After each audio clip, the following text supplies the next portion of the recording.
So welcome to my most retro item. This is a 1984 2-litre S Capri. I've owned the car since around 2001, the end of 2001, beginning of 2002. So I've owned it for quite a few years. As you can see, it's in nice condition.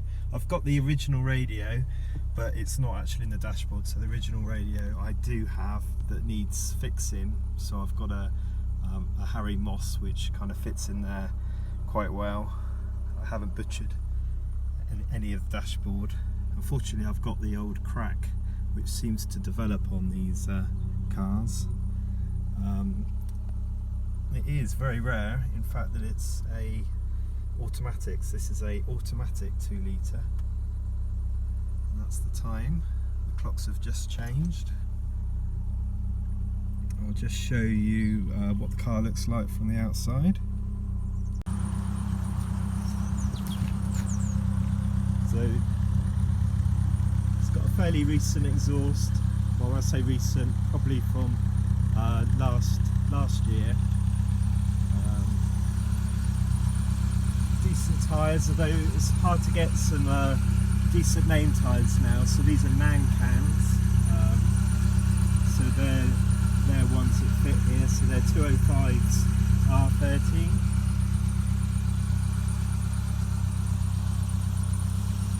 So the car's just had one little scrape in the past where an old man decided to pull out of a junction and then reverse back for some reason. So it's had a little bit of work done there.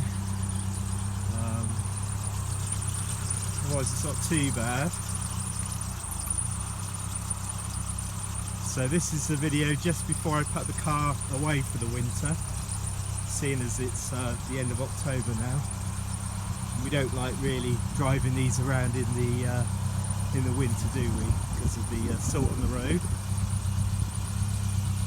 So the car, it's quite original. It's never been welded, although the MOT says otherwise, because I had it up on axle stands and I put loads of rust treatment underneath it, and for some reason they thought I was covering up some welding, but it's actually never been welded, this car. So it's a little bit noisy. I think that's probably from the water pump area. I'll just pop up the bonnet in a sec, and I do have a parcel shelf for it, but I don't have it in place at the moment.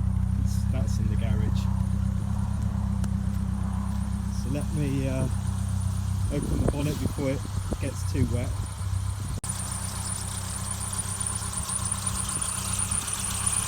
So there's a few things it does need doing. It needs a new radiator. So the radiator was a rebore about 20 odd years ago, and that's got quite rotten now, although it's not leaking, but the fins are they are like paper. New battery there, and it will need a new timing bout at the same time the radiator's done, and there's a little bit of seepage from where the thermostat is, although it's not showing up today, so maybe it's because I've been running the car for a while. So yeah, pretty original. I did used to have lots of Japanese cars as a teenager, so I went through a lot of Datsuns, Nissan Cherries, but they always let me down at the MOT time. Unfortunately, they rusted away, and a car that I would have liked at the time would have been an Escort or a Ford Capri, but I just didn't have the spending money at the time, so I was kind of stuck with buying Datsuns. So I thought I'll get hold of a Capri and I'll keep hold of it. So it has been garaged for about 15 of the last 20 years. So there we are. So it's absolutely going to tip it down now. So I'm going to put the car away now and see it next year.